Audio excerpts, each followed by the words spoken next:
Japan से आए थे। जापान से? हाँ। झूठ तो नहीं कह रहे? नहीं भैया। तो हाँ। जापान से पकोड़े खाने के लिए आते हैं और जापान तक बिल्कुल। आपका जायका पहुंच चुका है। तो बड़ी स्पीड से प्याज की कटिंग कर रहे थे, ये कब से सीखी कला आपने? कढ़ाई की तरफ देखते नहीं, सीधे ऐसे डाल देते हैं ना प्याज की तरफ देखना है ना कढ़ाई की तरफ देखना है। जापानी लोग यहाँ पर स्पेशल खाने के लिए आते हैं, कस्टमर की तरफ देख लेते हैं। बिल्कुल। यार ये चटनी है, क्या चीज़ है? इस चटनी के बीच में क्या डाल दी इन्होंने? हाँ जी दोस्तों, गुप्तार घाट अयोध्या में आए थे भाई साहब, और अयोध्या में ना इस शॉप पर बहुत ही भीड़ लगी रहती है पकोड़े खाने के लिए। हाँ जी नमस्कार भाई साहब, कैसे हैं? बढ़िया भैया। सबसे पहले नाम बता दो अपना। ब्रजेश तिवारी। अच्छा भैया मुझे ये बताओ, बड़ी स्पीड से प्याज की कटिंग कर रहे थे, ये कब से सीखी कला आपने? ये तो हो गया 10 साल। 10 साल। और कितने साल पुरानी शॉप है आपकी? ये लमसम हो गई 55 से 60 साल पुरानी है। 70 साल पुरानी शॉप है। क्या बात है, क्या क्या रहता है जी खाने में आपके? बाटी चोखा रहता है, लिट्टी चोखा, वो तो प्रेजेंट टाइम खत्म हो गया है। जी जी जी जी। और आपको प्रेजेंट टाइम इस समय वो मिलेगा केवल प्याज की पकौड़ी। तो पकौड़ों के लिए लोगों की दीवानगी लगी रहती है, सिर्फ और सिर्फ प्याज की पकौड़ी के लिए? केवल सिर्फ प्याज की। और सबसे पुरानी शॉप आप ही की है? हाँ, पिताजी थे हमारे, उन्हीं का हो गया वो। जी जी जी। तो दिखाइए, लगाइए कैसे लगाते हैं पकौड़े आप, और क्या प्राइस रहता है जी इनका? 80 रुपये का 250 ग्राम। 80 रुपये का 250 ग्राम। क्या बात है। 80 रुपीज़ 250 ग्राम। 250 ग्राम 80 रुपीज़। चलो जी, कुछ बैटर बूटर में डालते हैं मसाले मसाले कुछ खास रहते हैं? बिल्कुल। अच्छा जी, अंदर से लेकर ये कौन सा मसाला है? ये तो बेसन है जी। ये बेसन आ गया भाई साहब, ये चेक कर लो, बेसन का पूरा कनस्तरी चक्के ले आ देते हैं आप हैं? ये बेसन ही है, और वो मार्केट से लाने के बाद फिर यहाँ जी जी थोड़ा सा नमक डालेंगे, नमक डाल दिया, और हल्का सा एक चुटकी बस सोडा, बस, कि थोड़ी फलावट बना जाए बस। तो पेट खराब तो नहीं कर देगा सोडा? नहीं, पेट नहीं खराब करेगा, कभी नहीं करेगा जी, कभी नहीं करेगा। अगर कोई चीज लिमिट से ज्यादा लेंगे तब दिक्कत है। तब दिक्कत है। और ये जो लोग है, ये आप ही की शॉप है जो इतने सारे लोग से खा रहे हैं? जी हाँ, ये हमारी शॉप है। और यहीं तक का शॉप आपकी? बस यही है। और वो भी आप ही की शॉप है? हाँ, यस। तो मतलब पूरी फैमिली एंजॉय करने के लिए आती है खाने के लिए, है ना? बिल्कुल।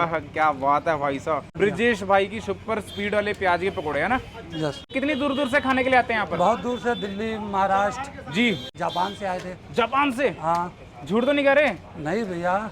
अच्छा, तो जापान से पकोड़े खाने के लिए आते हैं, और जापान तक आपका जायका पहुँच चुका है? बिल्कुल। और कहाँ से आते हैं? बाकी चेन्नई से भी हैं, महाराष्ट्र से हैं जी, दिल्ली से है जी, कलकत्ता से आते हैं सब लोग। हमारे यहाँ यूपी के तो भी ऐसे क्या खास है कि ये तो प्याज के सिंपल पकोड़े हैं और इतनी दूर दूर से खाने के लिए आते हैं आपके पास? ऐसे क्या चीज डालते हैं? थोड़ा टेस्ट खाने के लिए आते हैं। टेस्ट रहता है, चटनी और प्याज का। क्या बात है भाई साहब, ये बैक टू बैक पकोड़े लगते रहते हैं यहाँ पर। और बाकी जो सुबह का है वो तो आलू की टिक्की और चने बनते हैं। जी जी जी जी, वो यहाँ के मशहूर है सुबह के लिए। क्या बात है। आप कढ़ाई की तरफ देखते नहीं, सीधे ऐसे डाल देते हैं ना प्याज की तरफ देखना है ना कढ़ाई की तरफ देखना है। बिल्कुल। कस्टमर की तरफ देख लेते हैं। बिल्कुल। अकेले ही हैंडल करते हैं सारी शॉप? तो जनाब हमारे लिए भी लगाइए 80 रुपए के 250 ग्राम पकोड़े, हम भी टेस्ट करना चाहते हैं। स्वाद बिल्कुल होंगे? आप भी खाते रहेंगे? हम तो खाते ही हैं। अच्छा, बच जाए, टाइम निकल जाए तो? हाँ जी, बिल्कुल। क्या बात है ऐसा। पिताजी ने शुरुआत करी थी 1960 में, 64 में जी। उनकी डेथ होने के बाद फिर अब हम चालू कर रहे हैं। जी जी जी जी, 10 साल हो गए। तो चाय भी रहती है आपके? बिल्कुल सर, चाय भी। क्या बात है भाई साहब। फिर तो एक दिन में कितने पकोड़े बना लेते हो? जैसे कस्टमर के ऊपर है। जैसे 1 लाख कस्टमर आ जाते 1 लाख पकोड़े बना दोगे? नहीं, वो तो उनके ऊपर है ना, वो कितना लेंगे, 250 ग्राम, आधा कीजी। हाँ जी हाँ। तो पैकिंग भी रहती है? पैकिंग करा के लेके रहती है। सिर्फ और सिर्फ पकोड़ों के लिए लोग दीवाने हैं यहाँ पर, है ना? ये लो भाई साहब, गर्मा गर्म पकौड़ी का मामला आ चुका है और बन चुके हैं पूरे। हाँ, यस। क्या बात है भाई साहब, ये चेक कर लो। मुझे लगता नहीं आपकी सेहत देखकर कि आप भी पकोड़े खाते होंगे। नहीं खाते ना? बस जापान वालों को खिलाते हैं ज्यादातर। नहीं। हाँ, वो एक बाहर से आए हुए थे, वो दर्शन करने के लिए मंदिर में।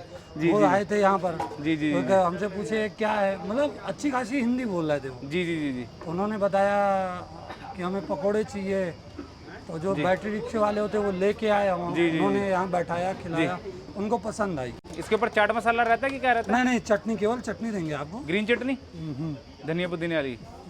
ये लो जी, देसी स्टाइल में पेपर के ऊपर रख दिए पकोड़े गर्मा गर्म, और ये पकोड़े हो गए रेडी। सर इसी में रख दो चटनी। ये आपकी हो गई चटनी। क्या बात है भाई साहब, रंग और रोगन देख लो इसका। प्राइस बता दो इसका।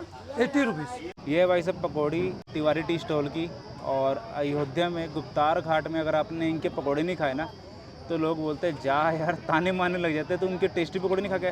पकौड़े सिंपल रहते हैं, सिर्फ और सिर्फ गर्मा गर्म बेसन के और प्याज को मैशअप करके ना, प्याज वाली पकौड़ी रहती है। और ये चटनी देते हैं, चटनी दिखा दो भाई। यार ये चटनी है, क्या चीज़ है? इस चटनी के बीच में क्या डाल दी इन्होंने? आलू का छिलका तो नहीं डाल दिया? ये देखो जी, चेक करो यार, एक बार टेस्ट कर लेते हैं इसको। ओहो, इन्होंने ना इमली डाली हुई है, खट्टी मिट्टी चटनी है, इमली डाली हुई है। और ये पकोड़े छोटे मोटे पकोड़े नहीं है, जापान तक फेमस हैं, जापान तक वायरल है। जापानी लोग यहाँ पर स्पेशल खाने के लिए आते हैं। उम्दा है, स्वाद लाजवाब है। और खाने के लिए आना हो कहाँ पर आएगा, लोकेशन एड्रेस बता दो। गुप्तार घाट राम मंदिर के जस्ट बगल Tiwari tea stall. Tiwari tea stall. और आपने हमें समय दिया, बहुत बहुत धन्यवाद है जी, थैंक यू सो मच है जी, थैंक यू। Okay ji.